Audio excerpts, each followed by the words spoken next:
G'day, Dallas here from Dunn Watson. Just going to be showing you today what you'll be receiving when you order a Canopy air vent kit. So we have a pair here and we're just going to show you everything you'll be receiving and how you would put it together.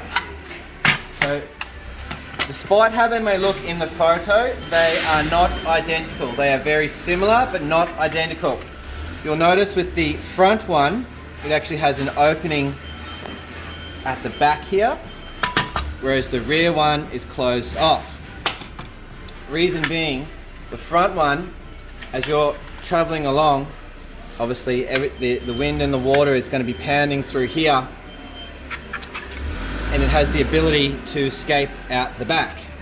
It's going to, as the rain comes up and over, it's going to be pushing the water back out this vent. Obviously you don't want to be driving water into your canopy. Whereas the rear one, which is facing behind you, so you wouldn't want this opening at the back, because if you were copping rain and water, it's going to be pushing it into the canopy. So it actually has a closed off back in the rear one, because the idea is that this is essentially just pushing the air out that this one is scooping in. It's doing nothing but just pushing the air out. So we don't need that opening in the back of this one, because there's just simply no way that you have issues with water trying to get back out of your canopy. So that's the main difference. The way you can tell these apart, if I pull these apart for you, is they're actually noted. So you'll see F1, which means front one, front two, and then the rear plates are identical, so this can be a front or a rear.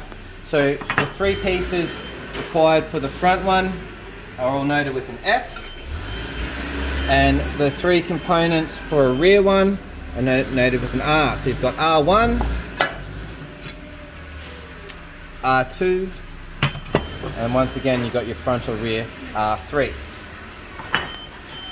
So when it comes back to putting them together, you just apply your sheet.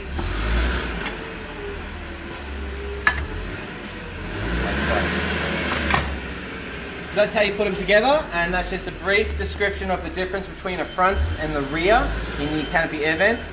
If you do have any questions though about these, don't hesitate to give us a call or flick us an email.